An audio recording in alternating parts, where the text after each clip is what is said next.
Hey Tubies, it's Psychic Bob. Well, I'm sitting here today and I'm meditating on this cool pendant. Check this out. Isn't this beautiful? This is a Japanese pendant. It's called a magatama. And it's a Shinto symbol. These are considered very sacred in the Shinto religion. And we're going to talk about this. I think actually on Sunday I'm going to do a whole video about the Shinto Magatama. It's one of the sacred symbols, as I said, of the Shinto religion. And what's really cool about this symbol is it's believed to represent the unfolding of the universe. That's one interpretation. Now, there are a lot of interpretations, and we'll go into that on Sunday more. But if you look at this, you can kind of see kind of like a spiral starting. It's very similar to the Wiccan faith where we talk about the spiral of the universe coming, the spiral goddess. Shinto has kind of a similar thing. Anyways, I'm wearing this today and I've been thinking about, the whole evolution of the universe, the evolution of life.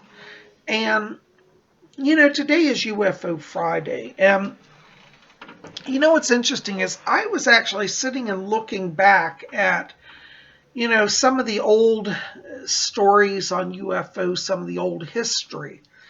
And I've noticed a very interesting trend that seems to be happening.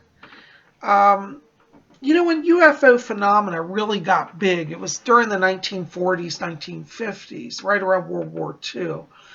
And at that time, a lot of people reported seeing flying saucers. That was the big thing, flying saucers everywhere.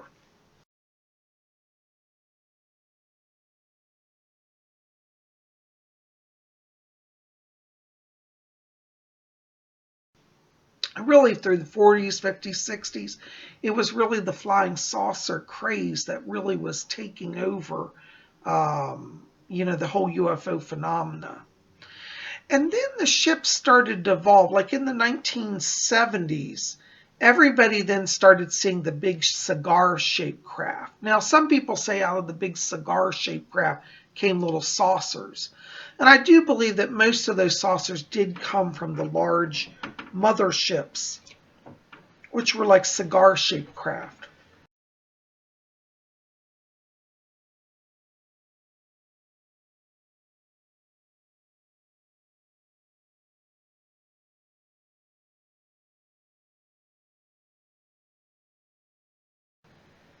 I even had neighbors who saw the cigar-shaped craft back in the 70s. And so, it's interesting because one of the things we always think about life on Earth evolving, and we always think, oh, the aliens are so far ahead, but we have to consider that the aliens are also evolving. And I think by studying the phenomena, we'll start to see how the ships have changed. So then when we got into the 1980s, and up to really more recently, up to today practically, everybody started talking about the giant triangular craft. And I'll put pictures up here of that as well.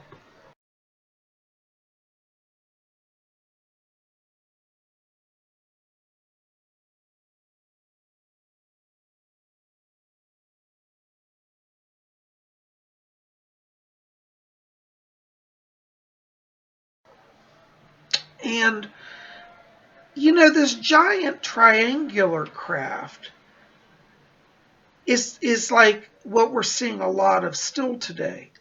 But now we've seen the next kind of leap. And people aren't seeing as many, at least from what I'm seeing, people aren't seeing the saucers as much anymore. They're not seeing the cigar-shaped ships as much anymore, nor now are they seeing the triangular craft. What they're seeing now are what we call the biomorphic craft. And these are craft that appear to literally be able to shapeshift. They change form mid-flight.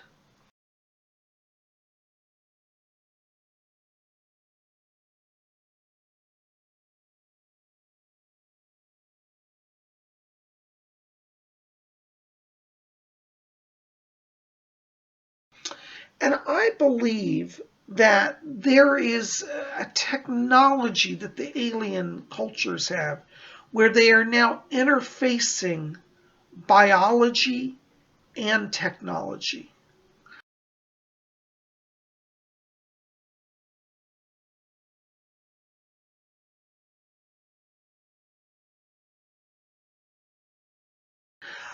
I heard one story one time. A guy, he was, I think, on the Art Bell show, but he was talking about that he worked for Area 51, and he was brought into basically a lab where they had this giant ship, and they wanted him to help reverse engineer it. And one of the things that he learned when he was inside the ship was that they worked through consciousness, that you would literally sit in the ship and you would interact. So there was a mind-to-mind interface.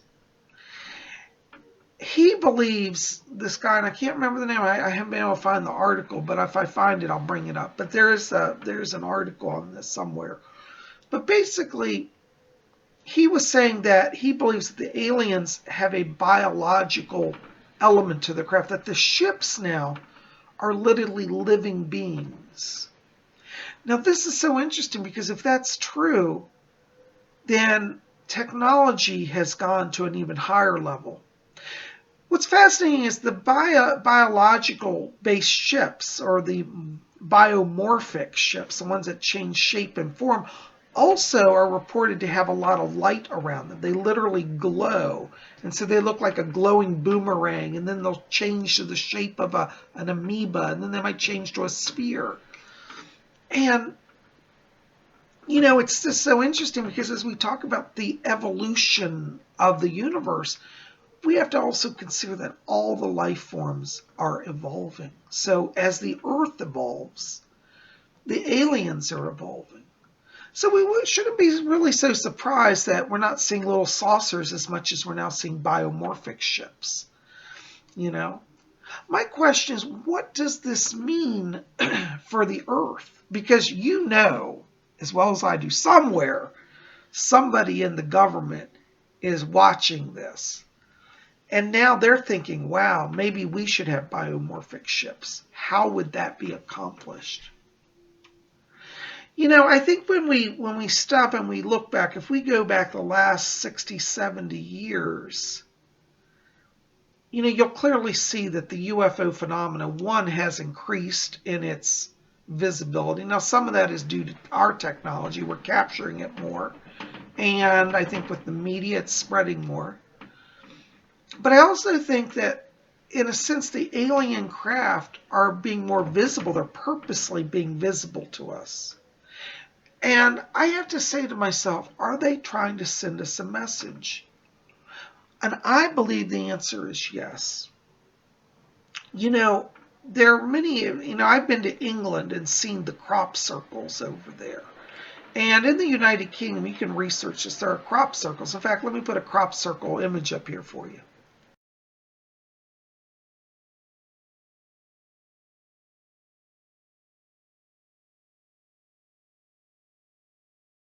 This image of the crop circle is literally, these appear in people's fields literally within like 5 minutes. And some people have actually seen them be made. And what they've said is that an energy ball of plasma or light, comes down and it races through the field fast as light and forms the images. And these are seen by people who are credible, who own the fields. They're not going to make profit off of this. And we have to say, okay, they're making an even bigger effort to reach us. So when we talk about, the evolution of the universe, I believe that part of that evolution is an evolution in consciousness as well as technology. And if we are seeing an integration of the both, this is interesting because it brings up ethical issues. For example, if a spaceship has a biological element, like, for example, this guy's article that I read speculated that the ship was almost like a plant-like matter. So imagine if you had like a giant eggplant that could fly, but it had a consciousness. It makes me question, okay, if we have ships that have biological elements, then are we abusing life forms? Or is it the natural function of the life form to be in this kind of interface with technology? You see, I think we have to start thinking about these things now, because it may sound like science fiction, but if it's true, we're entering into a time where we have a whole nother level of ethics that we have to deal with. And we have to consider, how do we as ethical people, how would we handle an interface of biology and technology? You see, in the United States, there's a big push now for transhumanism.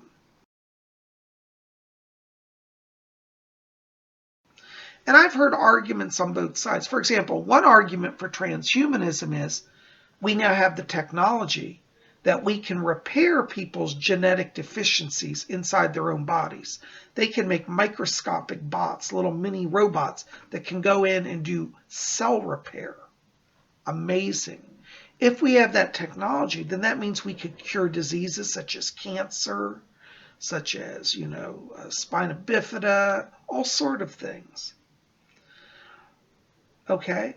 Now, the negative side of transhumanism, though, comes down to the fact of if we integrate a machine with a person, and that machine overrides that person's individual free will and consciousness, and that person, in a sense, can be controlled by the machine, then we're violating human free will.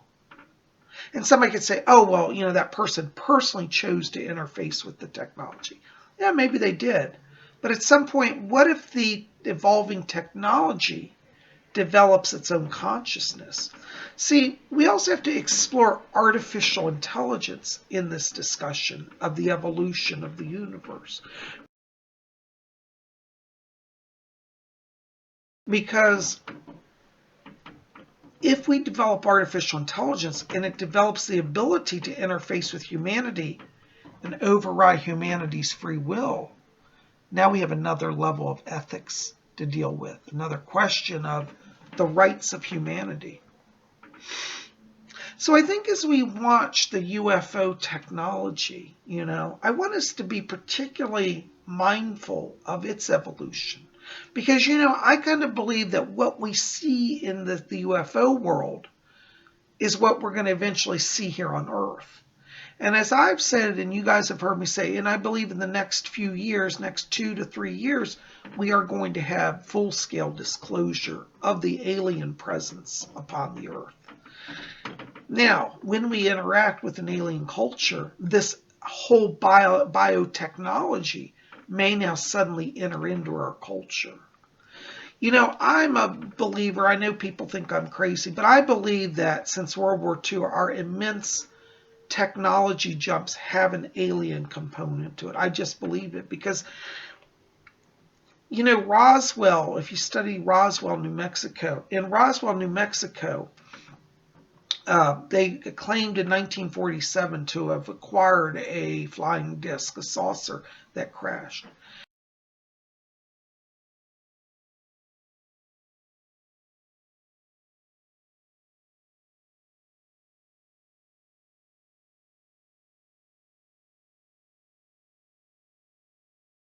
And from what I've heard is that the American military did study its technology.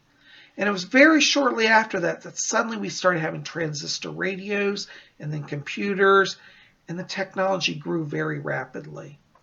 And so the fact of the matter is that, we may have already had an interface. And if just the little bit of interface we've had has produced what we have today, what will a full-scale integration of alien culture mean to us? These are things I think about. And I think these are things we need to talk about here because, it does matter. Today I was going to go out and do a UFO watch, but it's really cold here on the eastern coast of the U.S. So we'll do a UFO watch probably next week. It'll be a little warmer, hopefully. But today I want to come here. I want to share these thoughts with you. and hear your ideas. And, I'd love to hear, have you seen a UFO? Particularly, have you seen the biomorphic UFOs? Maybe you've seen films of it and know about it, or maybe you've actually seen one. This would be fascinating to hear. I'd love to hear about it. So anyways, share your ideas with me. What are your thoughts about the evolution of UFOs? Do you think that they're evolving as well? Maybe you want to tell me what your experience has been with your own experience with technology and what you see as evolution upon the earth. What are your thoughts about transhumanism? That's a whole big movement starting all across the globe now. What does that mean? What could that mean for us? Is it going to be good? Is it going to be bad? There are a lot of people who are quick to judge and say, oh, the aliens are evil and transhumanism is going to kill off everybody and the whole world's going to be robot slaves. Possible. But what if we could also say, maybe it doesn't have to go that way. Maybe if we use wisdom and compassion, which are spiritual values, maybe the interface of humanity with alien worlds and alien technology could actually bring healing to the earth, could bring greater intelligence capabilities. You see, we do have to consider that it may not be bad. So I'm not ready to jump on the doom and gloom bandwagon here. But I do think that we want to start thinking about what we've seen in the UFO evolution and consider that that very evolution may soon be happening on Earth. Anyways. So what do you guys think? Do you think Psychic Bob's crazy? Okay, we know you think I'm crazy. But do you think I'm onto something here? Is that something we should be thinking about? I'd just love to hear your ideas. Anyways, I'm glad you're here. Listen, put your comments in the box below. Let me know what your thoughts are on all of this. I'd love to hear it. Anyways, you guys are the best. Keep it here. Tomorrow is Saturday. We got Saturday night seance coming, so you don't want to miss that. Definitely be here for that. And on Sunday, we're going to talk about Shinto and the Magatama, mystical Magatama jewel. So we'll see you here this weekend. Well, guys, thanks for being here. I love you. I send you my blessings, and we'll see you back here tomorrow. Until then, may you always blessed be.